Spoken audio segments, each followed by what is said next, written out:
What we're gonna do right here is go back, way back into time. Hello, my friend, and welcome to another episode from the WDW Radio Archives. I am Lou Mangello, and this is show number 785. And this and every week, I'm going to share an evergreen episode from the archives with you that maybe you haven't heard before, or one that you haven't heard in a long time. From interviews to top 10s, relevant reviews, guides, Wayback Machines, and more. It's a great way to visit or revisit some of our favorite episodes, including ones that you've suggested I share from the archives.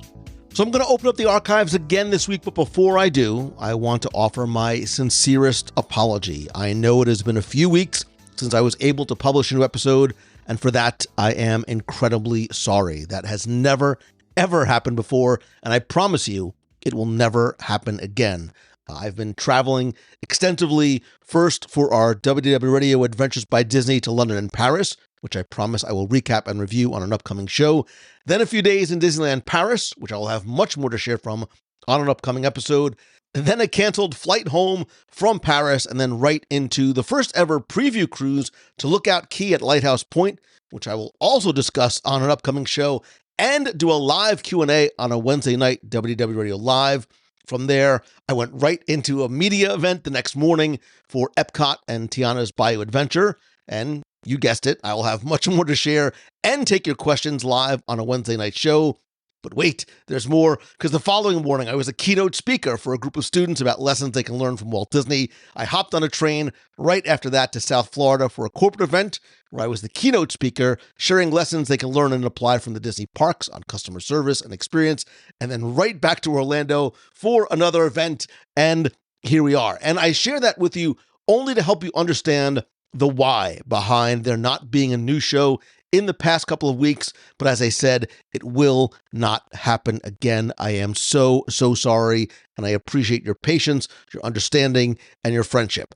Now, with that being said, back on May 25th, we said goodbye and thank you to Richard M. Sherman, a man who, along with his brother Bob, created some of the most iconic and enduring music in not just Disney history, but I really think the history of entertainment. Their work hasn't only defined eras of Disney magic, but really is also transcended generations and cultural boundaries and left an indelible mark on both music and film, because their songs, specifically with Disney, aren't merely just popular tunes. They encapsulate that spirit and that wonder and the magic that we know and love when it comes to Disney, and continued to appeal to both kids and adults alike. But I also think that their music had greater global impact and influence beyond the Disney parks and movies, with things like It's a Small World continuing to promote that message of global unity and peace when we need it most, while other songs have been covered and performed by countless artists, which reflect not just their universal appeal, but their continuing timeless quality.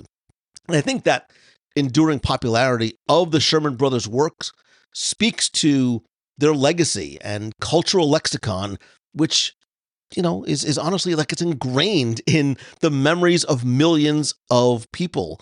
And their work continues to be passed on, like from generation to generation, from parents to their children, speaking for myself as well. And for a lot of us, they become and have been sort of staples of childhood experiences and nostalgic memories. But I think what I loved most about the music was how the themes in Richard and Bob's songs often revolve around optimism and adventure and positivity and understanding and the magic of imagination. And it's why they continue to resonate so deeply with us. They offer comfort, they offer inspiration, and I think a sense of wonder and joy. And decades after their initial release, their songs continue to have enduring popularity. Like, they're still featured and enjoyed in modern Disney theme park attractions and movies and TV shows, and ensuring that new generations of Disney fans continue to experience the magic of the brothers' music. And the fact that these songs remain relevant and cherished today underscores that timeless quality. And I think the Shermans' work transcends so much because it taps into emotions and themes that are universal and create a connection that goes beyond any sort of defining age or culture or time. And I do. I think that they just weave joy and nostalgia and inspiration no matter who you are or where you're from. And this week's show is one that goes back a number of years because back in 2008, which is about 3 years or so after I started podcasting, I took a chance, a huge leap of faith and something I was very, very nervous about doing. And after some online and old school detective work, right? This is 2008, very pre-social media. I was able to track down contact information for the man whose work I had not only grown up with, but continued to enjoy and then was starting to share with my own kids. And I still remember the day that I called Mr. Sherman I still call him Mr. Sherman. It's just a respect thing. And his wife answered the phone, and I very nervously stumbled over my words to try and explain somewhat succinctly who I was and why I was calling and what a podcast is. And his wonderful, beautiful, amazing wife just put me at ease so quickly. And we ended up chatting for about a half an hour. And then when I spoke with Richard for the first time, I still remember how warm and how friendly he was to me and his genuine humility. He asked me if I was sure that anybody would be interested in hearing him share stories about working with Walt and creating the music, which remains wonderfully stuck in our heads. And I remember this is pre D23, so I wanted to be like, Mr. Sherman, Richard, which he insisted that, I was like, don't you know who you are? So we arranged to speak again. And from that conversation, I am honored to once again be able to share this. It's not even an interview. It's a conversation which originally aired back on WDW Radio Show number 80 in 2008. From that conversation, never, ever did I think that we would become friends. And the remarkable experience and private concert that we all shared on our WDW Radio group cruise on the Disney Dream in 2012. It wasn't just the moments that he and we had with him in this very intimate concert just for us in the Walt Disney Theater. And I have this photo and this image in my mind's eye of sitting at the end of the piano with him, just watching him as he shared stories only for us, and the moments that he shared individually with everyone in the community who was on that cruise. And there was nearly 500 of us. But most of all, I remember the private moments he had with my kids, which are still some of the fondest in my life, especially when it comes to Disney. I remember he sat at our table for dinner, and I remember he and his wife asking, as we were finishing, if he could take my children to the evening show in the Walt Disney Theater. I was a little surprised, but I said, of course. I said yes. And as I started to put down my napkin to stand up to join them, he put his hand on my shoulder and he told me to enjoy my dinner, have dessert, have a cup of coffee, and that he and his wife would take great care of my kids. I then watched as they took my children by their little hands and walked out of Animator's Palette towards the theater. And there was something so grandparent-like about that moment. It still brings this joyful tear to my eyes. And it was on that same cruise. It was in November that we were celebrating my daughter's and Mickey's. They share the same birthday on November 18th. Birthday. And I had invited some friends to our stateroom for, cupcakes and a little cake. And when Richard and his wife surprised really everybody and walked in, it was like those same grandparents came into a family birthday party. There was no air about them. They were just such regular people. And I shared on my Instagram back on May 26th, the day that Richard passed, some photos, including one from that day, as I have a great shot of Richard. He kneeled down next to my daughter, who was sharing these stories from her little pink autograph book. And when he led the room singing her happy birthday, I understandably lost it. And I remember hugging my daughter so tightly right after, and I whispered in her ear to be sure to remember this moment forever, especially when she became a teenager. Richard then joined me on a live video broadcast from the ship that night. We did another interview again on show 135 a year or so later. We sat down to talk about a CD that had just come out featuring a compilation of classic songs performed by some of the greatest guitarists in the world called Poppin Guitars, a tuneful of Sherman. And over the years, I had occasion to see and chat on the phone with Richard and his wife. And sometimes I would just receive a random call out of the blue from him. So imagine me sitting at dinner and the phone rings, and on my caller ID, it says Richard Sherman, just to ask me how I was doing, or about my kids, or about the show. And I remember calling his house once, and I assumed that they had long forgotten about me.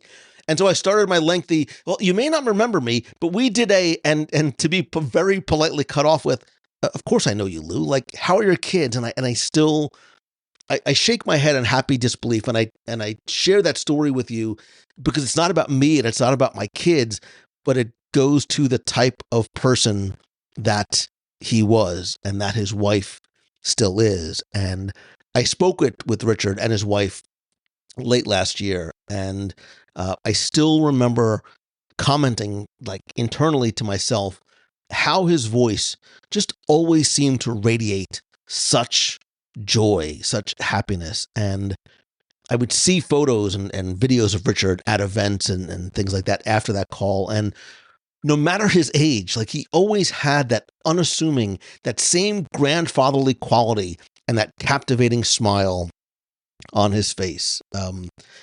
So please forgive me or thank you for indulging me here and sharing some of these personal stories that I just felt like I needed to get out and express my feelings and share these, and also obviously give Richard his due, because this is about Richard. And as we bid farewell to this legendary composer and this amazing, kind, gentle, and unassuming human being, we really celebrate a life that continues to bring joy and wonder and a sense of magic to countless lives. And his legacy continues to be woven into the very fabric of Disney's timeless storytelling, and I think will continue to inspire and uplift and will last forever. And I think in the heart of all of us who are Disney fans, the melodies of Richard and his brother Robert will forever echo. So thank you, Richard, for the music and the memories and the inspiration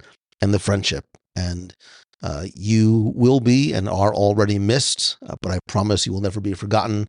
And I promise to continue to feed the birds in your honor. I'd love to know from you, what is your favorite Sherman Brothers song and why? You can please come over, share your thoughts about your favorite Sherman Brothers song, your favorite Sherman Brothers memory or movie or moment over in the clubhouse at wdwradio.com/clubhouse. Better yet, you can call the voicemail. I'll play it on the air. Share your stories or your thoughts or your memories of Richard at 407-900-9391. That's 407-900-WDW1. You can also connect with me on social. I'm at Lou Mongello on Instagram, Facebook, and LinkedIn. And please visit LouMongello.com if you are looking for a speaker, or if you are a creator, entrepreneur, or solopreneur looking to take your business, your brand, or idea to the next level. Find out some of the ways we can work together, including my Momentum series of events and weekend workshop this fall in Walt Disney World. But for now, sit back, relax, and enjoy this week's very special episode from the archives on the WDW Radio Show. And if you haven't already, please go watch The Boys on Disney Plus, a very beautiful, intimate journey through the lives of Richard and Robert Sherman. Enjoy.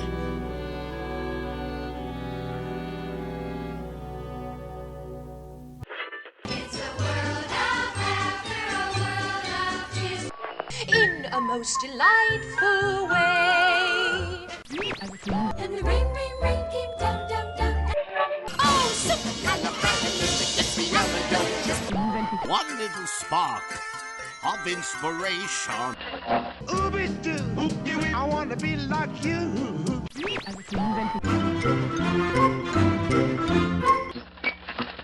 You can set music back. Do the caveman days. Chim, chimney, chim, chimney, chim, chim, cheree. There's a great big beautiful tomorrow.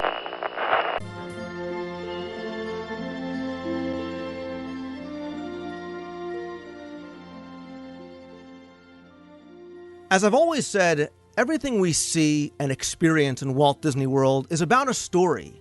And it's a story that's being told to us, a story that we're an interactive part of. And story has always been of primary importance, not just in the parks, but of course in the movies. And the concept of good storytelling first came from Walt Disney himself. And an integral part of that storytelling in both films and in the parks is unquestionably the music.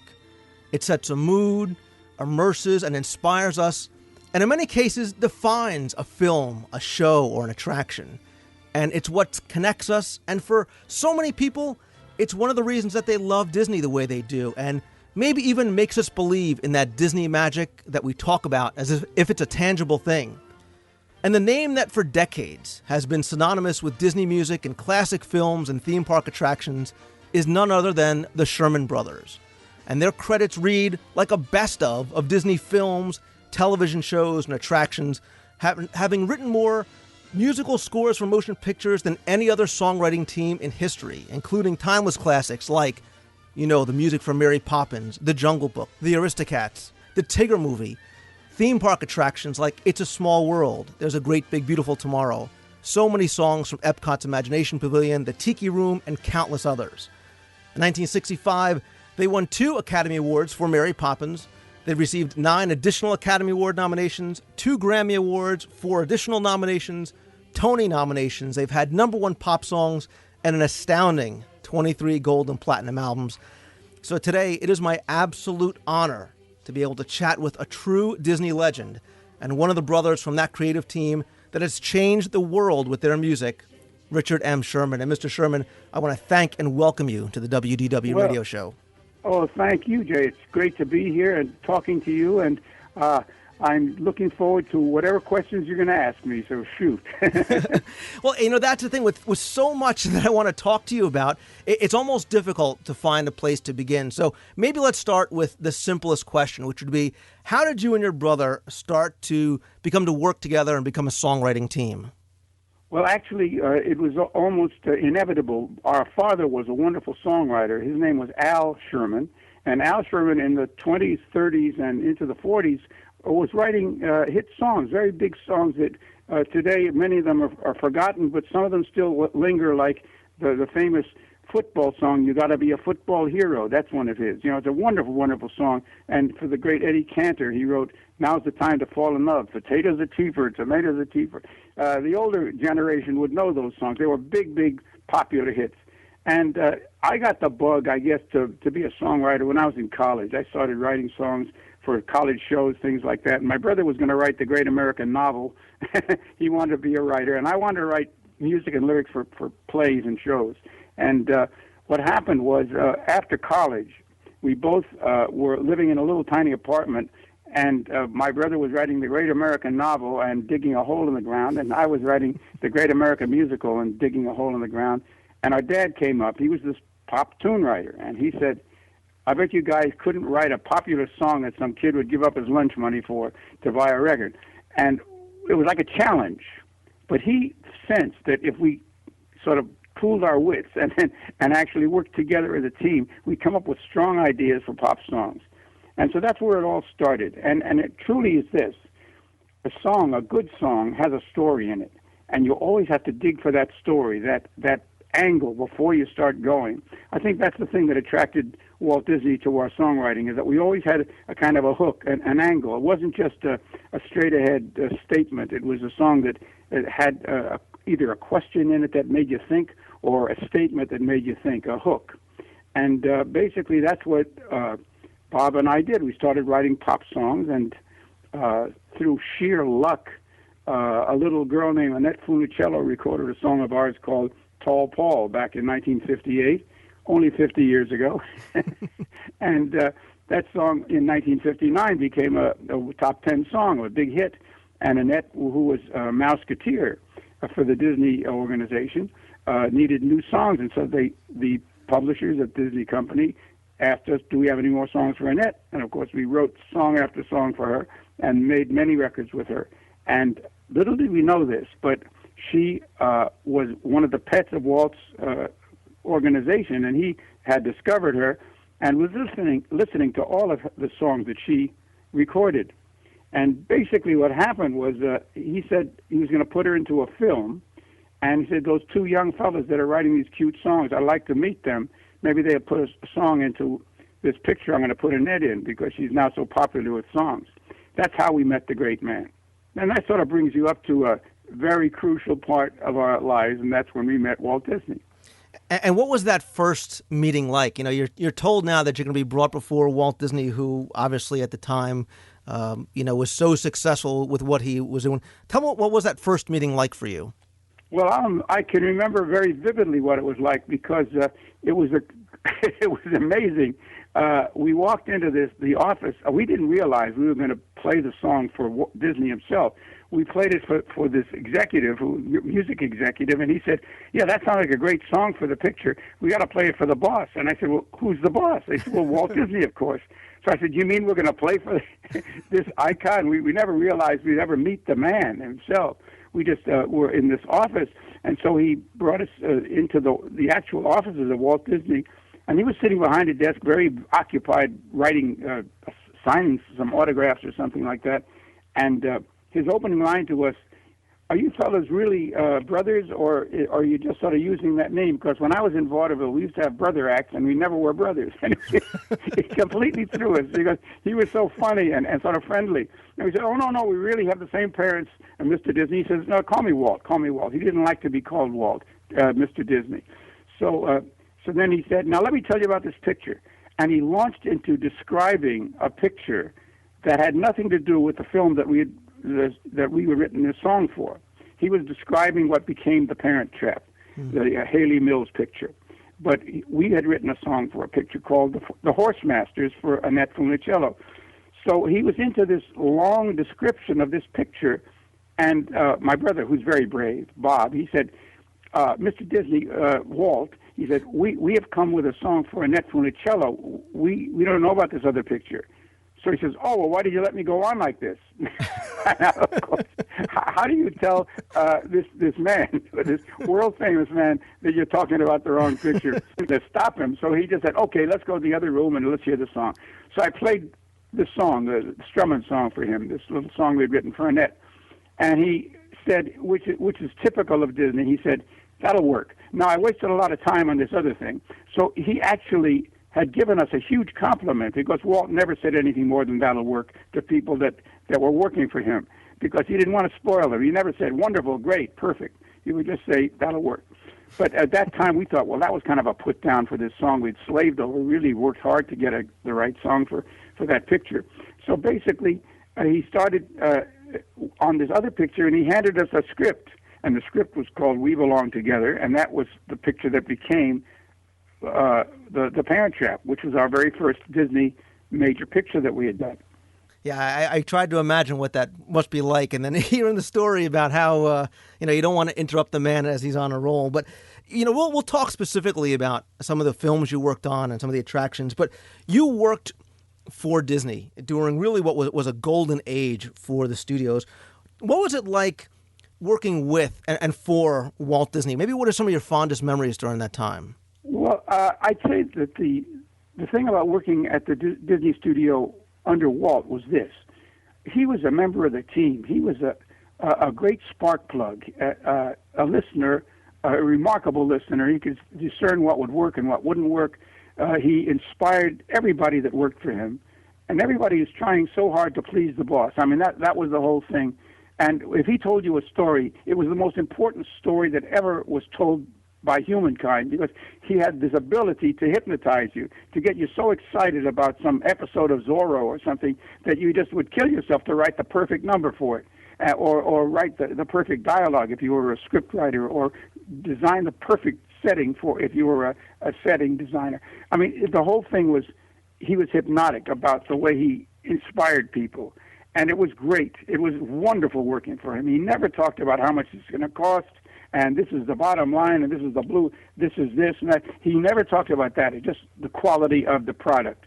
And that's all he cared about. That abruptly changed when Walt passed away.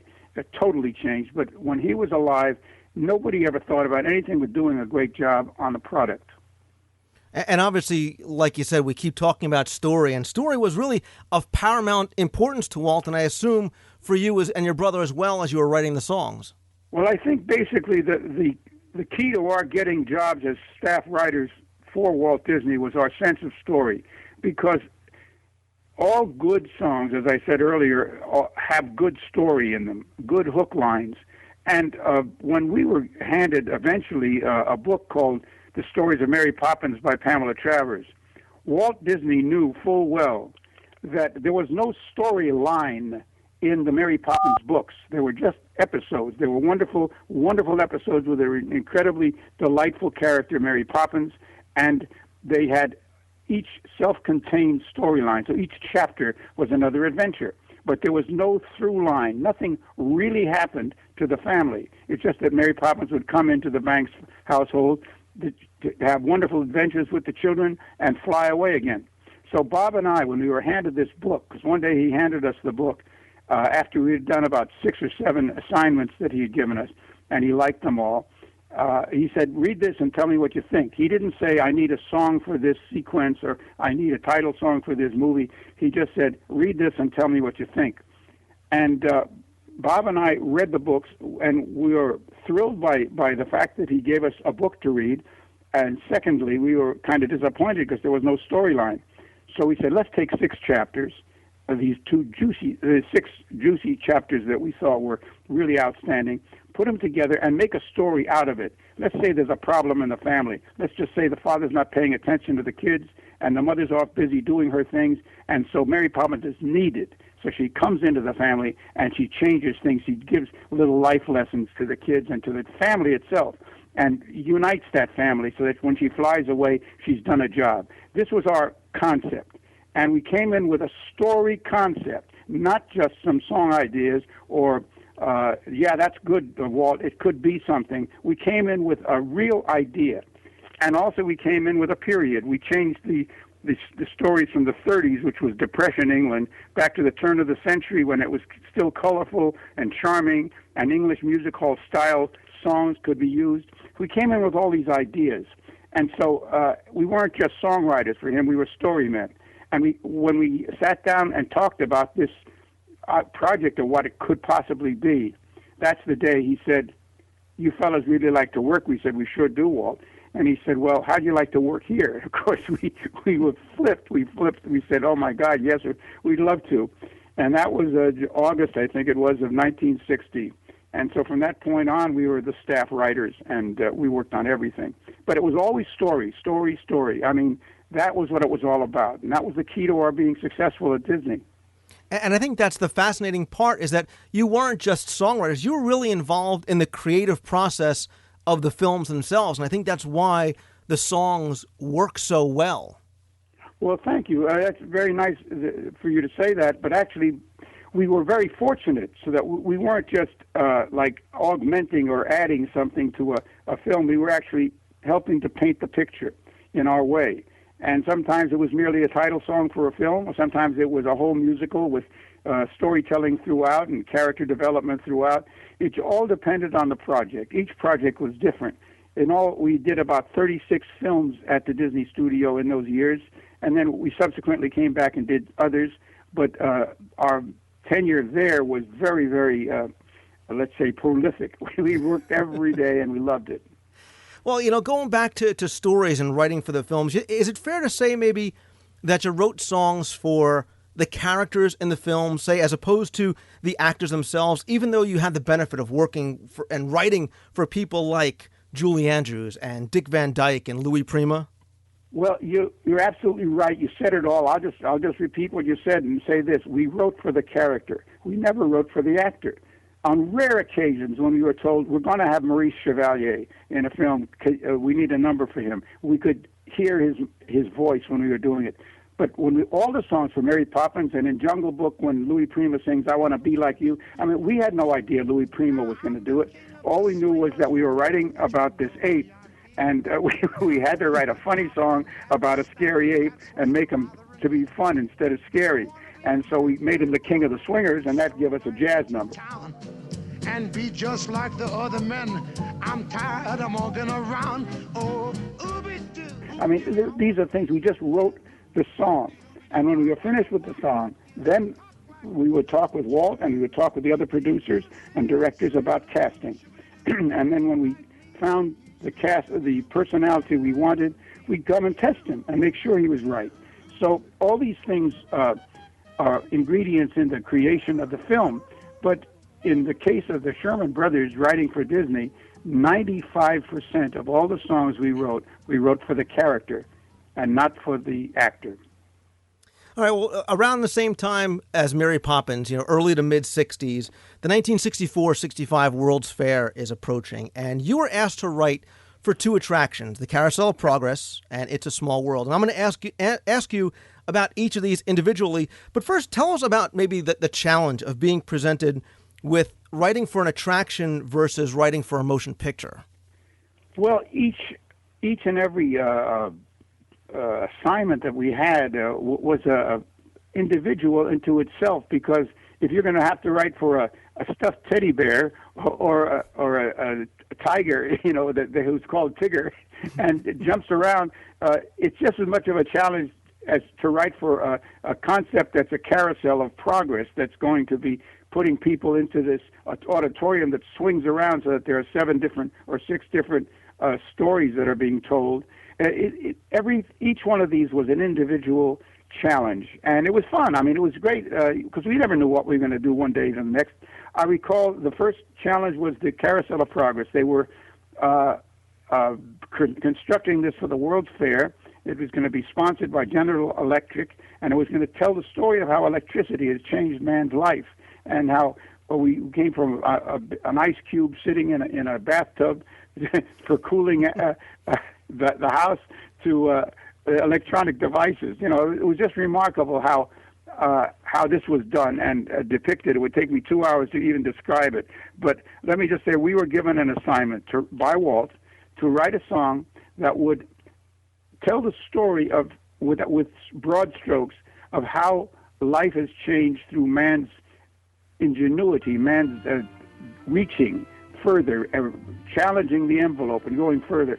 And we had to have a kind of a song that would change in period from the turn of the century, which would be ragtime, to the jazz age, which would be jazz music, to the swing period, which would be the 30s and 40s, the big band era, and into the 60s, which was when this would be the current day at that time. And that would be the sweet music like sort of Mantovani strings and things. So basically one song could be played in different guises, different arrangements. And so all these were little buttons that were pressed to us. And then he said, and I need it yesterday, because he always needed it right away. And so we would write a song. Now, I remember vividly the inspiration for There's a Great Big Beautiful Tomorrow, which is the theme song for the GE Pavilion, which was the Carousel of Progress. And that was, we were talking about it, and he said, well, another one of Walt's big dreams, and we have to sit there and create something for him. So he said, well, Walt has a dream, and that's the start. Now, we started with that, and he said, well, we can't ever say that in a song. But if you listen closer to the lyric, there's a line that goes, man has a dream, and that's the start. He follows his dream with mind and heart, and when it becomes a reality, it's a dream come true for you and me. That's all part of the lyric of There's a Great Big Beautiful Tomorrow. And so basically, Walt Disney was the inspiration to the wellspring that gave us the key to writing that song. And he loved it. He liked the play on the bees, Great Big Beautiful Tomorrow. and shining at the end of every day, very optimistic. Because Walt was definitely an optimistic man. He liked to look at the bright side of things. And it was Walt's song, and he loved the song very much. Of course, he never said anything but "that'll work" to us. But to everybody else, he said, they wrote the perfect number for this, and that was it. That was Walt's way. And then that was the one song for the World Fair, which became permanent attraction at the parks. And then the other song that we wrote was "It's a Small World After All."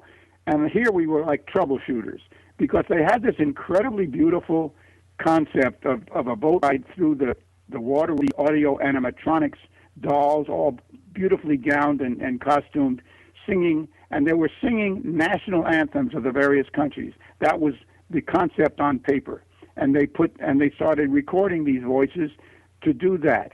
And as you can imagine, it was an absolute disaster, because if you walked through this, it was not boats at the time, it was a mock-up, and you'd walk through the serpentine trail and listening to these voices. The first 3 or 4 groups were kind of charming and delightful, and all of a sudden you heard nothing. It was all swishing together, and it was cacophony. And so Bob and I were called in to come up with a simple song that could be translated into any language, and it had to have sort of simple repetitions in it. And so we were told, write the simplest possible song that's saying the most you possibly can. And it was a salute to the children of the world, and it was called UNICEF Salutes the Children of the World. I think that was the working title of it, and we said, Walt, can we come up with something better than that? He said, well, yeah, if you can, but remember, it's about the small children of the world. They're the hope of the future. And that he gave us that to start with. And so we came up with this concept, it's a small world after all. Let's not blow each other up. Let's learn to respect each other and love each other. And that's what we're saying without saying those words. We just said it's a small world after all. It's a world of laughter and a world of tears, a world of hopes and a world of fears. There's so much that we share. It's time we're aware. It's a small world after all. That's what we said in the song. And if you hear it as a jingle, you want to shoot us. But if you hear it slowly and hear the words, you say, hey, it is a prayer for peace, isn't it? And that's what we wrote. And it became kind of I'm told, the most performed song in the world, with all the parks that's playing it all the time. And everybody knows it, which makes me feel very happy. Yeah, and I have to admit, to hear you to hear the person that wrote the words somewhat say and sing the words really is a privilege. And, those 4 words, even with all the amazing things that you and your brother have done, sort of immortalized you. And correct me if I'm wrong, the original way that you had written the song, you had originally thought about it to be performed in somewhat of a different style, correct? Oh, definitely. When we first wrote the song, when you write anything, you don't write it fast and in tempo. You write it slowly and carefully. And we were playing it and singing it, and Bob was coming up with wonderful words for it, and I was coming up with words on it. We were both working on the music because we collaborate on everything. We actually were writing it like a prayer for peace. And there is just one moon and one golden sun, and a smile means friendship to everyone. There's so much, though the mountains divide and the oceans are wide, it's a small world after all. That's what we're saying. Let's be loving and kind and reach out to people. But we didn't say reach out to people and loving and kind. We just sort of imply it, because Walt would never want us to lay it down like a trowel, just put it on with a feather. And so we just implied that. He loved implied ideas. He was very quick to grasp an idea, like a spoonful of sugar helps the medicine go down. It has nothing whatever to do with sugar and medicine. It has to do with an attitude. If you have a bright attitude about something, a sweet attitude, a tough job becomes easier. You look at the bright side of it. Feed the birds, 2 a bag. It has nothing to do with the price of breadcrumbs, 2 pennies to buy breadcrumbs. It says it doesn't take much to be kind and do a kind deed. To give love, it costs nothing. 2 is nothing, no money. It's just giving it from yourself, from your heart. But we don't say those words. We just say, feed the birds, 2 a bag. And the implication was there. He always dug the fact that we imply things. And the same thing with Small World. It's a small world after all. And the after all is the hook. And you obviously followed your father's advice, which was to keep it simple, to keep it singable, but most of all, keep it sincere.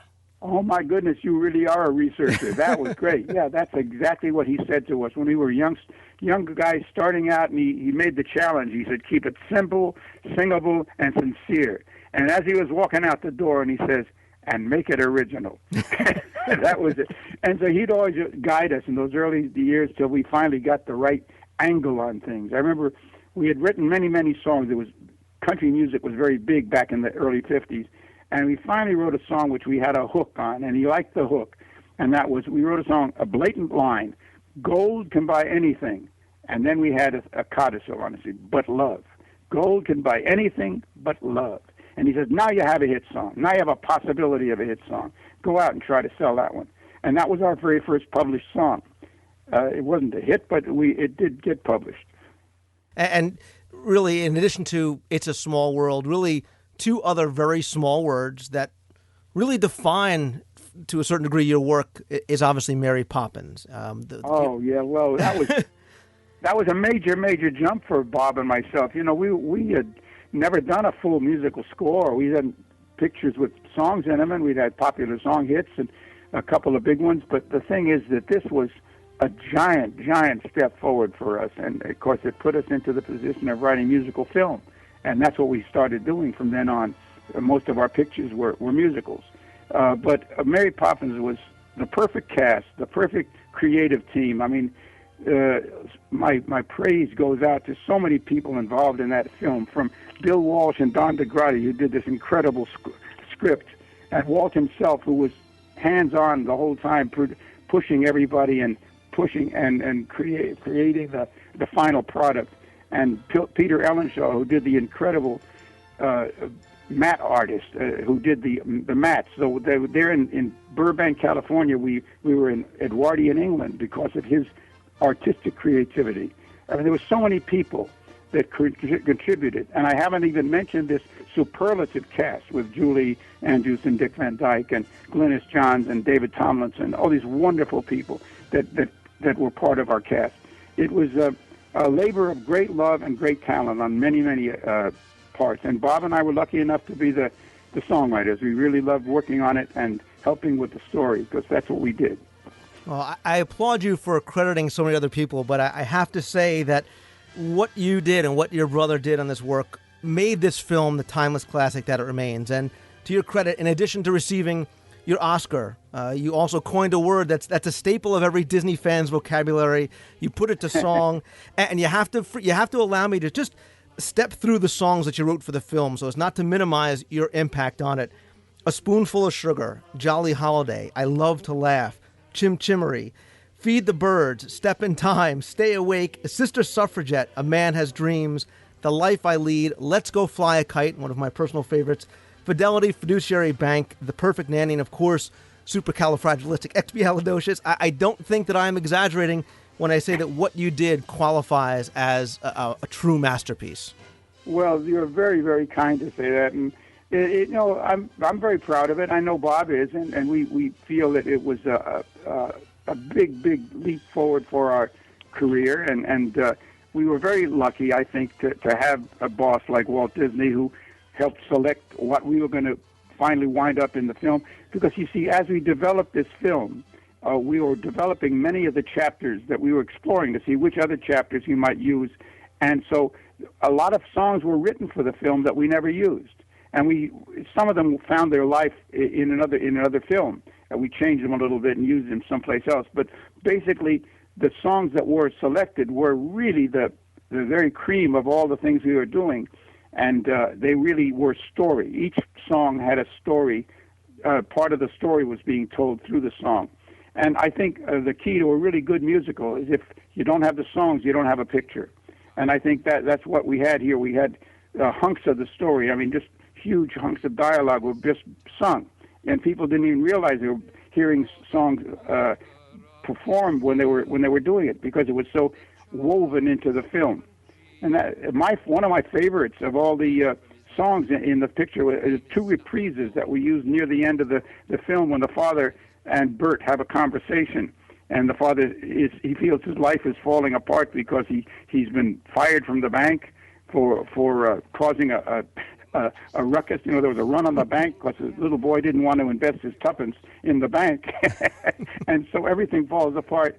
And he's very sad and upset. And he says, "A man has dreams of walking with giants to carve his niche in the edifice of time." And then he's feeling sorry for himself, and he says, "It's Mary Poppins. She's the one that caused all this trouble."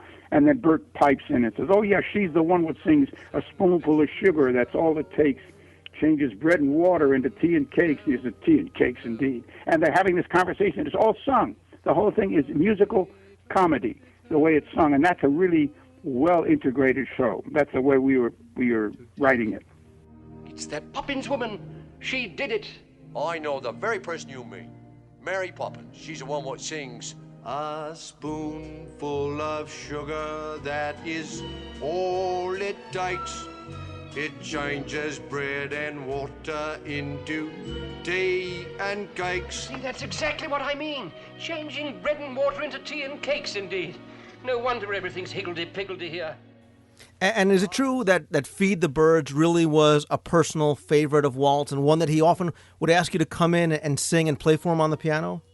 That's absolutely true. Well, Walt fell in love with that song because when he heard it the first time, when at that first propitious meeting, when we first told him our ideas of how we could do Mary Poppins as a musical, he asked at the end of that meeting, "Play that bird lady thing again." So I played. It was not completed. It was just about 16 bars. I sang it for him, and he listened to it intently, and he said, "That's the whole story, isn't it?" And he said, "That is the story, Walt. That's the story. The father doesn't give the tuppence to the kids, meaning he doesn't give their attention. He's so busy making money and supporting the family, he's not giving of himself to the kids. And the mother is so busy with her life, so she has to have a nanny taking care of the kids because she's not doing it." So then, symbolically, at the end of the show, we have this song, "Let's Go Fly a Kite." And the opening line is, "With tuppence for paper and strings, you can have your own set of wings." And the father, mother, kids run out to the park and fly the kite. Now, that is all symbolic. It's Walt Disney way of doing things. He doesn't say, "Hey, listen, families, get together, go to Disneyland and enjoy each other." He doesn't say that. He says, "Let's go fly a kite." That's why Disney dug us, because we understood what he wanted to say to people. And that's the secret of the whole thing. I don't know. I think I drifted away from answering your question. No, not at all. It was beautiful, and because "Let's Go Fly a Kite" is a personal favorite of mine, I really appreciate your explanation of it. Well, actually, that something came from our father. Our father used to make kites for us when we were kids. He said, it's one thing is to go out and buy a kite and fly it. That's great fun, and we used to do that too. But he says, but if you make a kite, then it's really yours, and it's a piece of you up in the air. And he used to make kites for us, and then we go out and fly them as youngsters. And we were trying to think of a good ending for the show that just came to our minds. We said, what about if the father mends the kite that was broken in the beginning of the movie? And he says, "The heck with all this worrying about the bank. I'm going to take my kids out to fly a kite together." And they all go out and fly the kite. And people were crying at the end of the picture. Why? Because it's so pretty. It's a beautiful, it's a statement without insulting anybody by telling what it is. You just felt it in your gut. And that's what we tried to do. And in answer to your question about Feed the Birds, yes, it was his favorite song. And many times on Friday afternoons, he'd call us up and say, "What are you working on?" And we'd come over and tell him, and we knew that's not what he wanted to hear. He knew what we were working on. He'd say, "Okay, play it." And he'd look out the north window of his office, and I'd sing and play Feed the Birds for him. He said, "Well, have a good weekend, boys." And then he'd send us home. He was very sentimental. He loved that song. I'll tell you a little story. About 5-6 years ago, it was the Disney people decided to have this statue, this wonderful bronze large statue of Walt and Mickey Mouse called the Partners, officially dedicated at the Disneyland attraction out in Disneyland. And so they had a big ceremony on the 100th birth anniversary of Walt Disney's birth. And I was asked to come and play some of the songs we had done for the parks and some of the other things, which I did. And there were thousands of people, maybe 2,500 people out on Main Street in Disneyland. And I remember I was playing this white piano, and there was a hush, and I'd finished playing one of the songs, a Small World or something, and then I said, but I'm going to play this one song just for Walt, because it was his favorite. So I looked at the statue, and I said, this one's for you, Walt. and I sang and played "Feed the Birds," and you could hear a pin drop in this setting. It was just amazing. And toward the end of the song, just as I sang "Tuppence, Tuppence, Tuppence a bag," that spot there, one bird out of a clear sky, there wasn't anything, not even a cloud in the sky, came flying out of nowhere, right down, swooping under where I was at the piano, right past where I was at the piano and up into the sky again as I finished the song. And I heard an audible intake of breath coming from 2,500 people, on Main Street in New York, in Disneyland. And then I couldn't even believe it. I said, "What was?" And then they applauded, of course, and everything. I said, "What was that?" to one of the officials there. They said, "Well, Walt came down and said thank you." And I said, "What do you mean?" He said, "One bird came out of the sky." And I said, "I can't believe this." Well, there was newsreels that were shot of that, and there's that bird coming right down as I'm finishing the song. So I know that Walt loved that song. Let me just say that. I think it was him. And I'm sure that everybody else that saw that felt the exact same. Without speaking a word, they all thought the same thing. Oh, yes, definitely, definitely. Because Walt was a great believer in people. He loved people. He loved that song because the song said, "Doesn't take much to give love. Give it." And now, to a testament to maybe Walt's, the way he was during this time in the late 60s, you're working for the company, and you're asked to work on a non-Disney project. You were asked to work on Chitty, Chitty, Bang, Bang with Albert Broccoli, your first project really in some time outside the company. Yet Walt gave you his approval to do this, didn't he? Well, actually, Cubby Broccoli, who was the producer of all the James Bond films, had acquired the one Ian Fleming story about the magical flying car that Ian had written for his son. Because the son said, "You write about Maseratis and you write about Porsches and all these fancy cars. Why don't you write a story about a car that I'd like to have?" So he created this magical flying car, Chitty Chitty Bang Bang, made the funny sound. And Cubby got the idea because he loved Mary Poppins so much. He wanted to have Walt Disney co-produce with him. And he could, get all of the people. And most of the people, like Dick Van Dyke, were independent. They didn't have to get Walt Disney's approval, but Bob and I were under contract to Disney. So he wanted to do a co-production, and Walt's plate was very full, and he didn't have the time or inclination to do a co-production. But he said, "If you really like this project," and I like Cubby, I think he's a nice guy, a good man and a good producer, "I think I'll give you a leave if you want to take it." So we actually were given leave of absence from our exclusive contract with Walt Disney Productions to work in England with Cubby. And that's the kind of a man Walt Disney was. He just gave us this permission. He said, "It'll be good for your career to do an outside picture." And so we did Chitty Bang Bang, which was a huge hit for us. And yes, it was, it was, again, a tribute to the genius and the kindness of Walt Disney. And for you, Walt was right once again because you received your third Academy Award nomination. So yeah, that's right. We were nominated for that, and that was, and also years later, it became a huge successful stage show, and it's going to be coming back to the States as a touring show very shortly. I think latter part of this year. Excellent. I was a big fan of it when I was a child, so it's nice to know that it's coming to the stage like so many of the other shows like Mary Poppins. But just back to Walt for a minute. Sure. How did his passing, how did it affect you personally and professionally, maybe with your work with the studio? Well, let's put it this way. How do you feel if your father dies? It was devastating, absolutely devastating. We loved him very much, and we depended on him. We never realized when he passed that things would change so radically. But unfortunately, that's what happens. I mean, the people that took over meant well. They tried very hard, and they weren't Walt Disney. And they for many years, the studio did not produce any greatness for a long time. They were doing adequate sometimes, but not great.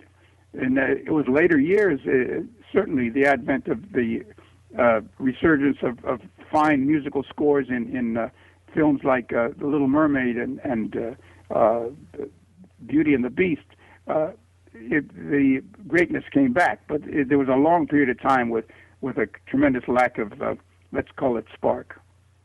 Yeah, so many people talk about the spark or lack of direction. People almost seemed lost as their mentor was gone and didn't know what to do.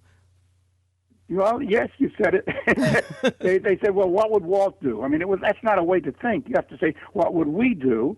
And we want to carry on creativity and everything, but let's not just keep repeating what we did in the past or do the safe project. Walt was always taking chances and going further. And so I guess maybe the lack of further thinking. See, Walt was such an outstanding storyteller and a super genius, and he didn't have anybody that really was that capable. There wasn't anybody around, I guess. I can't give you exact reasons, but how do you replace somebody as great as Walt Disney? You can't. You just can't. A long, long time has to pass, and then eventually things come together and the right people assemble, and then, yes, then great things can happen. It took a long time. Great things are happening now. People at Pixar are geniuses. They're terrific, but they weren't around then. There was nobody around then, so it didn't happen then. Now it's happening again. I agree, and I think it's certainly no comparison, but I think like Walt Disney, Bob Iger is doing what Walt did, which was surround himself by the very best people in the industry. And I think we're seeing, like you said, a resurgence of greatness and creativity, and it's a very exciting time for the company and to be a fan. Well, you have to have a great leader who doesn't necessarily have to be creative himself, but at least respect and honor the creative mind and help steer him and help guide them, let's say, and guide the ship. But basically, you have to have people sensitive to creative thinking, and that's Iger's doing a great job. I think he's doing a wonderful job. He's done a major step forward when he said, "Let's not start this bigger and who gets what. Let's work together." And so he and Pixar got together and made one organization out of it, which is fabulous. I mean, that's a great step forward, and I think the entire industry is better off for that. I agree, and like I said, as fans, we also too are feeling the wonderful effects of it, and like what happened so many years ago, the company's making wonderful films again. And it's also having a trickle down effect on the theme parks. And you and your brother, of course, not only wrote amazing songs for films, but you beyond the World's Fair attractions, you've also written a number of theme park attraction songs. How were you first approached, or what was it like writing that first theme park song, and what was it, if you remember? Well, I think the very first theme park song we wrote was, there's a funny story with it. We were invited to go down to a soundstage and look at something. And I remember Bob and myself and about 5 other people came down, and we sat on bridge chairs in a tropical room that was all dark and everything. And Walt said, "Okay, turn it on." So on comes the lights, and we see we're sitting in a tropical room with flowers like orchids and everything. It started singing songs. And then down from the roof came birds, and the birds started singing. And it was the first audio animatronics experiments that they were doing, and it was called the Enchanted Tiki Room. And we didn't know what the devil it was because they'd never seen anything like it before. There were carved tiki poles that started chanting, "Ugga boga, ugga boga," all this type of thing. And it was weird. And I remember one of the fellows in the room said, "What the devil is this, Walt?" and Walt looked at Bob and myself. He said, "You guys are going to write a song that explains what this is all about." And we said, "We are?" And he said, "Oh, yes, you are. And it's going to be a song that explains the Enchanted Tiki Room." Well, all of a sudden, Bob and I were looking at each other. He said, there's no parrots. I think if we had a parrot, at least you could understand dialogue and lyrics from him. So we said, if you had a parrot, maybe the parrot could sing it. So Walt immediately said 4 parrots. We'd have a French parrot, we'll have a Dutch parrot, we'll have a Spanish parrot. And he was plussing the idea. And he says, "Now what kind of a song are we going to do?" And I remember the first thing popped into my head was, I said, "Well, it's a tropical room. Let's do a tropical rhythm like a calypso." He says, "Okay, it's calypso, going to be sung by parrots." And he said, "I need this right away because we're going to have to start the whole thing with a song." And I remember Bob and I being songwriters. He said, "Tiki is a great word. If we played with the word tiki, tiki, tiki, that sounds kind of cool." So he said, "What about if we called it the Tiki, Tiki, Tiki Room?" He said, "That's it. Okay, you're going to write me that song and explain what it's all about." And with that, we ushered out the door, and we went off to write it in a hurry. And it's the longest-running show song I think it's ever been performed. It's made all kinds of records now. It's 40-some years it's been playing. Yeah. In the Tiki, Tiki, Tiki, Tiki, Tiki room, that song. Yeah, to call it a classic would be an understatement. Yeah, well, that was, the birth of it was strictly a need to explain what that Tiki room was all about. But once you heard the birds singing, "Welcome to the Tropical Hideaway," and they sing in the Tiki, Tiki, Tiki, Tiki, Tiki room, everybody, starts singing along with them. And that's, of course, just the fun of it all. It's just an invitation to enjoy yourself, and the birds are your hosts, and they explain what the Tiki room is all about in several silly verses that we wrote and funny jokes that Larry Clemens added. So we had a lot of fun doing that. And it's funny to hear just how quickly the creative process took place. You open your mouth, you say a couple of words, and Walt says, "Good, that's it, go do it," and you're off writing songs. Show me the executive today that can do that, and I'll be amazed, because Walt could grasp 2 words, an idea, just throw 2, and he'd know exactly where you were heading. He could finish it for you. I remember we were so close in our relationship with Walt that sometimes when we had an assignment, we'd see him in the hall. We said, "Walt, I think we got the idea," and then I'd sing him 2 bars of a song, and he'd say, "Yeah, that's it, finish it." I mean, it was just like that, because he knew what we were going to do if we could give him the approach. And it was a marvelous symbiosis that we had between us, a really understanding of the need for a certain statement and how we could do it, or how we would enlarge on it. We've never had it since. I must say that I've had some wonderful producers and creative people that I've worked with over the years, and they're all inspiring guys. But there's never been anybody like Walt Disney. He was only one of a kind, and maybe one in a century comes along like that. And it obviously just shows the trust that he had in you and your brother, that he could just hear those 2 bars and know that the rest of what you would create, he didn't even need to hear. Well, I think that's the kind of a mind he had. He knew us pretty well. He knew his artists. I mean, many times an artist would show him a sketch. He'd say, "Yeah, that's it. Now work on that." Or, "I think the chin's a little weak. Do something there." And he would sort of make suggestions. But he was so confident with his team of great animators, and he had some wonderful staff writers, like Bill Walsh was a brilliant writer, and he'd say, "I need a scene where this thing so happens," and Walsh would go off and do it, and he'd say, "Yeah, that's what we're talking about." That's the kind of a boss he was. He would sort of steer you. And with our songwriting, it was that kind of a thing. I remember walking down the hall one day, and we were writing a song for Maurice Chevalier to sing in a picture called "In Search of the Castaways," and with Haley Mills, which was in it.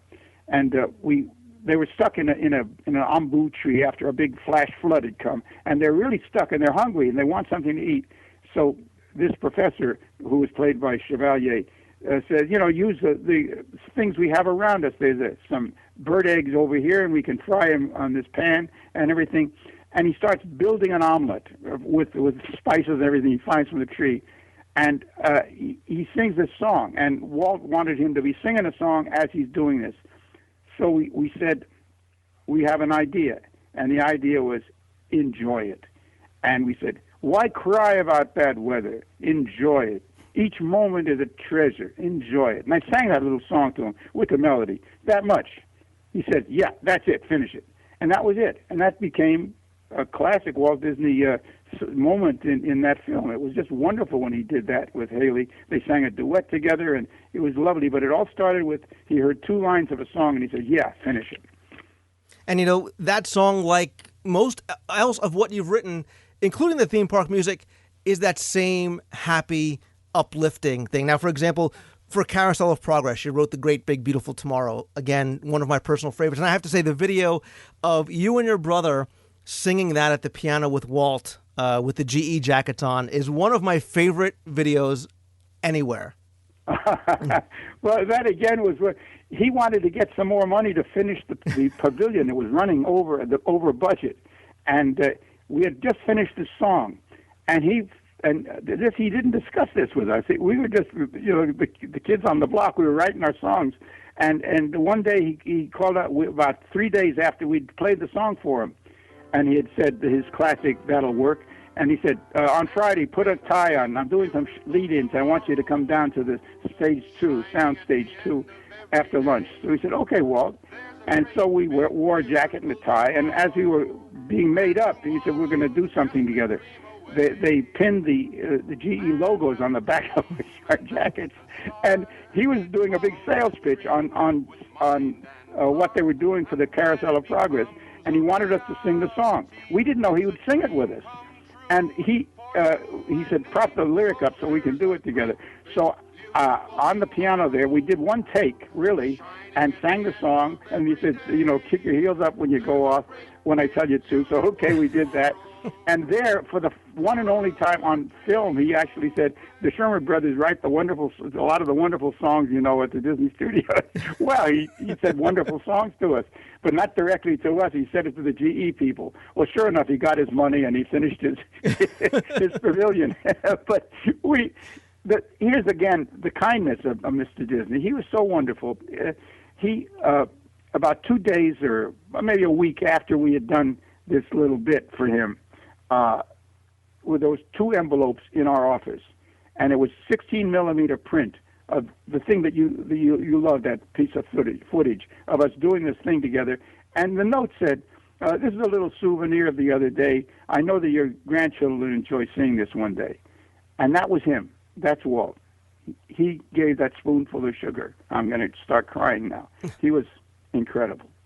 And that just adds to, and I think that's why I love the piece so much, just a beautiful story that surrounds it, because you were unprepared. And there's Walt Disney singing one of the true anthems of him and his career and everything that he's done and what you've done. And then he tells you to go back to work so he can finish talking to the GE people, but then does that small little gesture that obviously so many years later means so much to you. It certainly does. I'm telling you, there were many times he did these wonderful, wonderful gestures. I think, well, the main thing I think was he recognized in Bob and myself, these 2 pop songwriters, he recognized we had more to offer than just writing pop songs. And I think this was one of the greatest things of all, because he recognized we were telling story within the songs. We were saying more than just, I love you, I need you, I want you, I lost you, forgive me. I mean, the typical stuff that songs are written about. We were writing about something off the wall, something you don't expect. And he liked that. He liked that idea. Well, we sort of painted pictures. And you did the same with the song that for some time replaced Great Big Beautiful Tomorrow. You wrote Best Time of Your Life. Again, that happy, inspirational song. Well, again, they wanted, the GE people had a new president, and he wanted to have a new statement. And he wanted to say now is the greatest time, not just tomorrow. And so we were given an assignment. Can you give us another inspiring song about today? And so we wrote, now is the time, now is the best time, now is the best time of your life. And so we wrote that song, and they loved that. So I think for about 10, 12 years at Disney, in Florida, Disney World, that was the theme song. But then they've gone back to Great Big Beautiful Tomorrow, I'm happy to say. I figured you probably liked the original, but for me, I know for so many people, maybe of my generation, I grew up for so many years with Best Time of Your Life, but both songs I enjoy. And one of the other favorite songs of mine that I remember from a kid that I think a lot of people don't remember was the Little Orange Bird song that you wrote for Disney. Oh, Little Orange Bird in the Yellow Tree. Yeah. I remember that. That was the Orange Growers of Florida or something were sponsoring a pavilion or something, and we wrote a song for it. Anita Bryant sang it. Anita Bryant, lovely singer. Yeah. Yeah, and it's funny because there you were writing for characters and people like Julie Andrews and Dick Van Dyke. Now you're writing for singing tikis and flowers and a little orange bird that is singing his thoughts. So, well, each one is a challenge, and each one is a kind of a opportunity. I always like the idea of just sort of like letting myself become whatever it is that I'm singing. I like to think of myself as sort of malleable that way. I don't just write about what I think, it's about what that character thinks. So in a way, you're an actor. I know Bob and I both sort of throw ourselves into a time period or a time frame or a situation, and not just writing what our viewpoint is, but what that character's viewpoint is. And it's a trick but it's it's part of storytelling. It's brilliant, and it actually leads me to where I was going next, because you wrote some songs for Epcot before it opened. Specifically, again, you talk about this intangible thing that you try and define, which is the Imagination Pavilion, and you wrote Magic Journeys, and you've also written Making... But One Little Spark... One Little Spark, again, is that wonderful thing that the human mind has, and that is inspiration. How do you explain it? It's a combination of everything you've lived, everything you've experienced, everything you've read and heard, into a moment, a split second of time when you fuse it into an idea.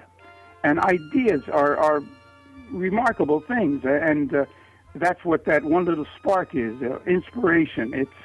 It's the heart of all creation. I'm reciting my lyrics, but it's one little spark of inspiration is at the heart of all creation. Right at the start of anything that's new, one little spark lights up for you. Imagination. That's what it's all about. Yeah. Basically, it was, again, a statement sort of culminating our thoughts about Walt Disney. He used to throw so many ideas at his staff and his creative people. And then that one little spark would either light up for you or it wouldn't. But many times it did, and that's what the birth of these songs came out of. Yeah, I think One Little Spark for so many people is, it's not just Epcot's sort of unofficial theme song. It really is their sort of personal anthem because of the message that it conveys. Well, you see, within every human being, there's something wonderful. It's just you have to find it and recognize it, and then go with it, use it. And we as human beings have a wonderful thing over the animal kingdom because we can take those ideas. Because who knows if an ape has an idea? It has a reaction. It has a pattern, but it doesn't have an idea necessarily. But the human being has an idea, and he can work with an idea. And so it's a blessing to be a human being. It's a great blessing. And we use those little sparks. That's what makes us human. Let me ask, speaking of the theme park songs, after the attractions opened, did you get a chance to go and see them? Or even now, do you get a chance to go and visit the parks and hear some of your songs? Oh, sure. I love it. Yeah, I love to be there when they're singing along with it. It makes me feel very good. I've always enjoyed that. No, it's where I feel blessed that I had the opportunities to write these things. There are a tremendous amount of very gifted people. I'm sure the people that are listening to this, there's a lot of people out there that have a lot to say and are dying to say it. And you got to keep trying and putting your foot in that door and making yourself available, because one day something good can happen. It can happen. I can't guarantee it. Nobody can. Who knows? I mean, if Walt Disney didn't like Annette Funicello, would I be talking to you today? I don't know. But there it is. Very true. And I guess I have to ask you, and I know maybe it's an unfair question, about a personal favorite song or accomplishment. And maybe whether it's one that it's a personal favorite for you or one that you're most proud of, or maybe one that has the most meaning for you, which song or songs would those be? Well, I think it's so difficult when you have 500 children to say your personal favorite. Each child or each song in this case has a special story, a special meaning. I'm very dearly fond of the score to Poppins. I think it's very special because it was a giant step forward. But how could I forget the fact that there was a little rock and roll ditty called Tall Paul that started the whole ball of wax? I mean, so you know what I'm saying? And it's a small world, which everybody in the world knows the song, and a lot of people want to kill us or kiss us for it. I don't know. But there you go. How can I say what is the favorite? It's an impossibility. I can only say I'm very grateful for the fact that I worked for Walt Disney. I'm grateful for all those opportunities he gave me, and I think maybe closest and nearest to my heart would have to be Feed the Birds, because that was Walt's favorite. So it's mine too.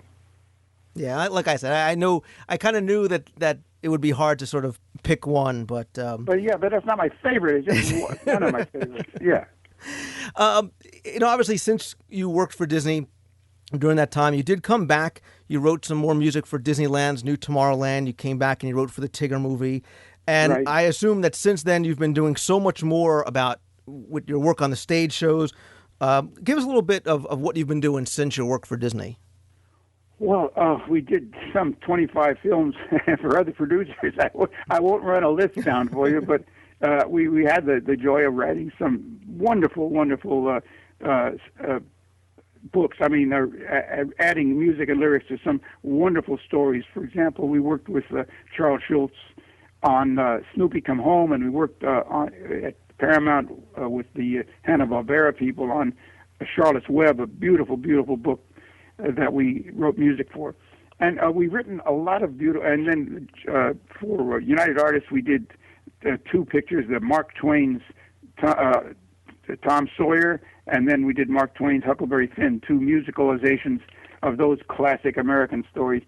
We've done a lot of songs, and then we went to England and we did The Slipper and the Rose, which was a retelling of Cinderella from the prince's point of view, a wonderful, elegant picture with Richard Chamberlain as our prince.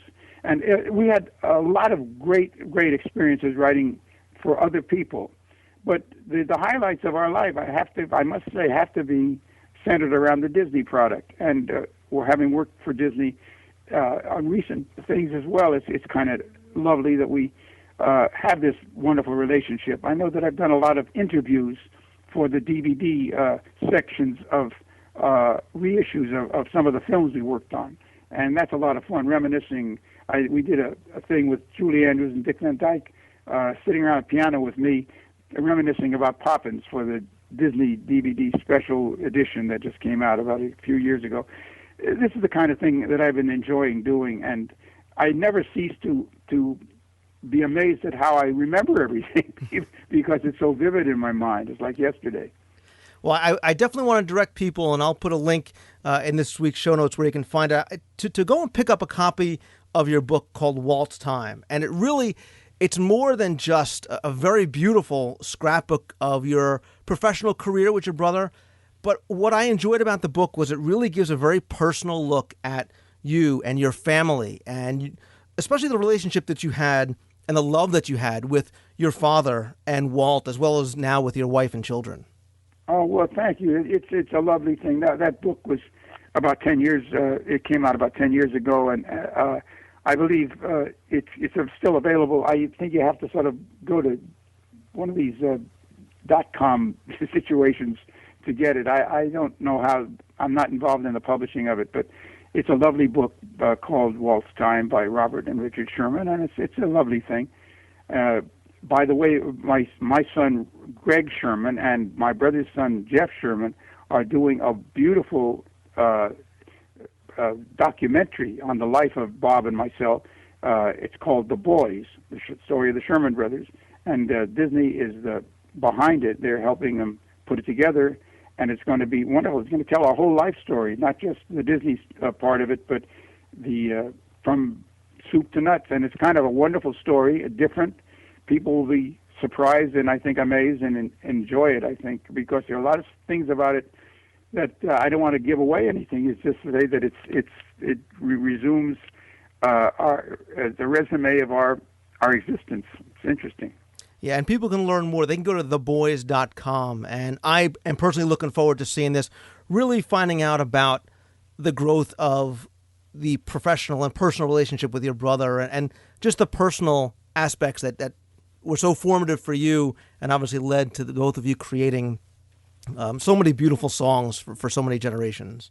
Well, you've been very kind in saying these nice things about my brother Bob and myself, and on behalf of my brother and myself, I thank you very, very much. Well, you have to indulge me if you can just for a second, because I need to just, this is a rare occasion for me. So on a personal note, I have to say that I'm not just in awe of your work, but the music that you and your brother created have honestly helped to define me as a person. The songs that you wrote for your films were so much a part of my childhood, and they were so uplifting and put smiles on my face so many more times that I can count than I remember singing these songs with my parents, and the songs have truly touched me. They continue to do so, and now that I have children, I'm able to pass them along and see how they enjoy them. So to that, I really give you my most sincere thanks for bringing me and my family so much happiness for so many years.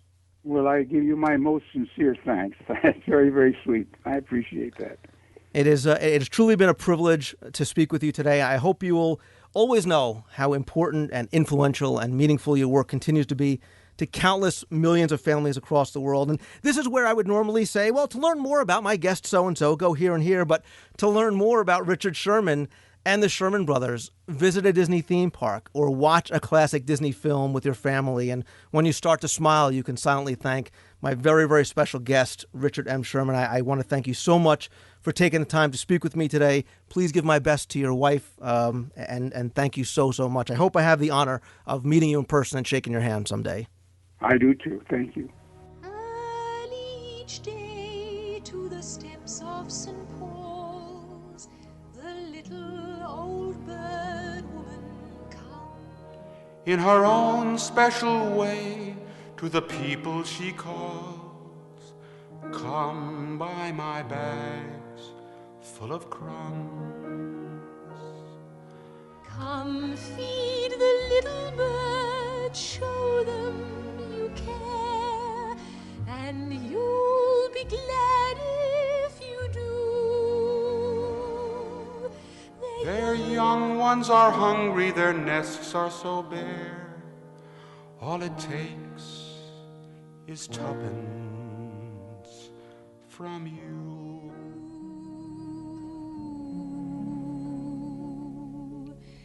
Feed the birds tuppence a bag, tuppence, tuppence, tuppence a bag. Feed the birds, that's what she cries, while overhead her birds fill the skies. All around the cathedral, the saints and apostles look down as she sells her wares. Although you can't see it, you know they are smiling each time someone shows that he cares.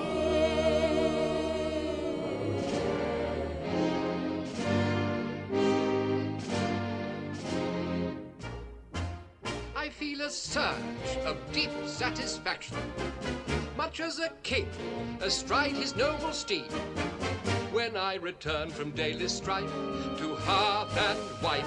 How pleasant is the life I lead. Dear, it's about the children. A nanny for two adorable children. If you want this choice position, have a cheery disposition. Rosy cheeks, no warts. That's the part I put in. Play games, all sorts. And every task you undertake becomes a piece of cake, a lark, a spree. It's very clear to see that a spoonful of sugar helps the medicine go down, the medicine go down, medicine go down. Just a spoonful of sugar helps the medicine go down in a most delightful way. Oh, it's a jolly holiday with Mary. Mary makes your heart so light. You haven't changed a bit, have you? When the day is grey and ordinary, Mary makes the sun shine bright. Oh, honestly. Oh, happiness is blooming all around her. The daffodils are smiling at the dove. When Mary holds your hand, you feel so grand. Your heart starts beating like a big brass band. You are lightheaded. It's a jolly holiday with Mary. No wonder that it's Mary that we love.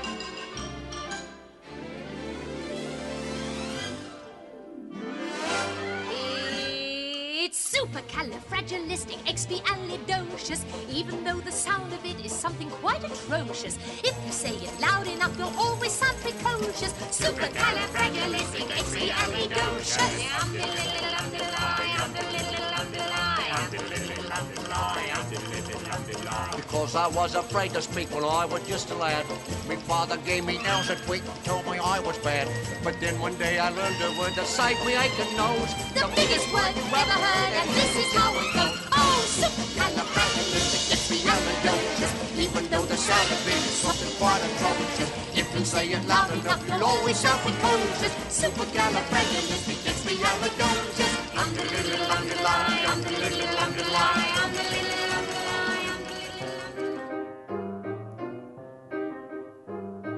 Chim chimney, chim chimney, chim chim cheree.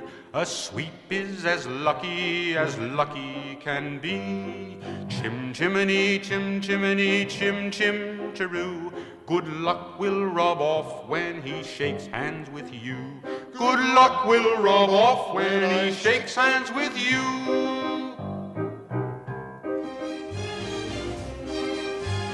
Now as the ladder of life has been strung, you might think a sweep's on the bottommost rung. Though I spends me time in the ashes and smoke, in this all wide world there's no happier bloke. Chim chimney, chim chimney, chim chim cheree. A sweep is as lucky can be. Chim chimney, chim chimney, chim chim cheree. Good luck will rub off when I shake hands with you. Chim chimney, chim chimney, chim chim cheree. A sweep is as lucky can be. Chim chimney, chim chimney, chim chim cheree. Good luck will rub off when I shake hands with you.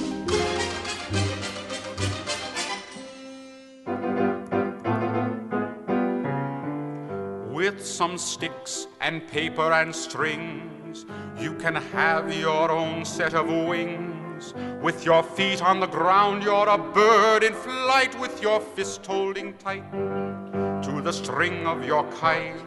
Oh, let's go fly a kite up to the highest height.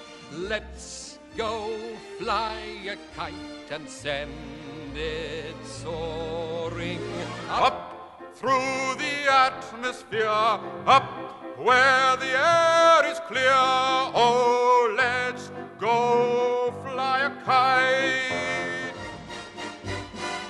When you send it flying up there, all at once you're lighter than air.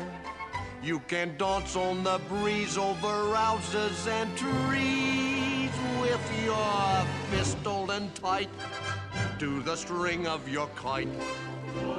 Oh, let's go fly a kite up to the highest height. Let's go fly a kite.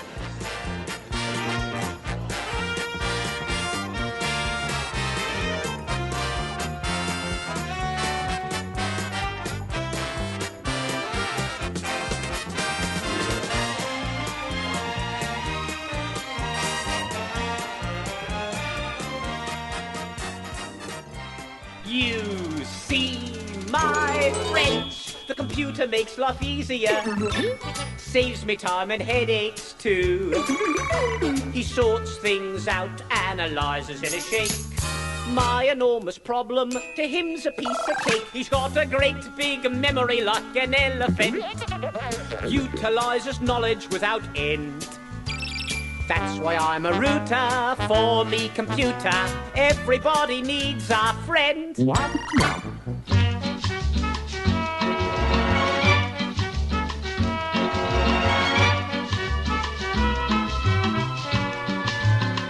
Little orange bird, in the sunshine tree, won't you think something sunny just for me?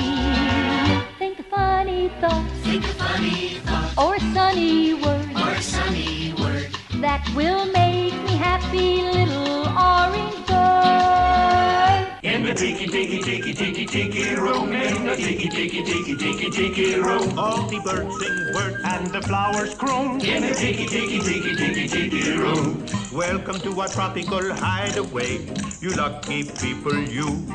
If we weren't in the show starting right away, we'd be the audience too. All together in the tiki, tiki, tiki, tiki, tiki room. In the tiki, tiki, tiki, tiki, tiki room. All the birds sing words and the flowers croon. In the tiki, tiki, tiki, tiki, tiki room. One little spark of inspiration is at the heart of all creation. Right at the start of everything that's new. One little spark lights up for you. Oh, boy. Imagination, imagination. A dream can be a dream come true with just that spark in me and you.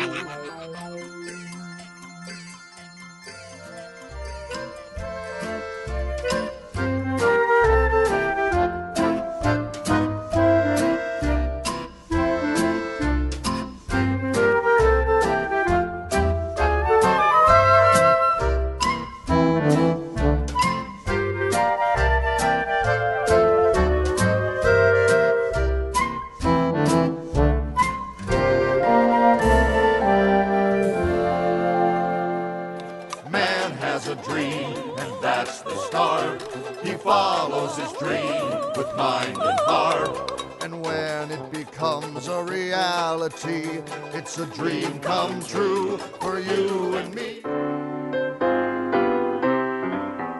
There's a great, big, beautiful tomorrow shining at the end of every day. There's a great, big, beautiful tomorrow, and tomorrow's just a dream away. Man has a dream, and that's the start. He follows his dream with mind and heart. And when it becomes a reality, it's a dream come true for you and me. So there's a great, big, beautiful tomorrow shining at the end of every day. There's a great, big, beautiful tomorrow, just a dream away. Well, it sounds pretty good. In fact, that's just the right spirit. Our songwriters, Dick and Bob Sherman of the Walt Disney Studio. The Sherman brothers have written many of the wonderful songs for our motion pictures and television shows. Thanks, boys. Thanks, Say goodbye to the folks. Bye-bye. There's a great, big, beautiful tomorrow. As I said, that's the spirit. It's a world of laughter, a world of tears. It's a world of hopes and a world of fears. There's so much that we share that it's time we're aware. It's a small world after all. It's a small world after all. It's a small world after all. It's a small world after all. It's a small, small world.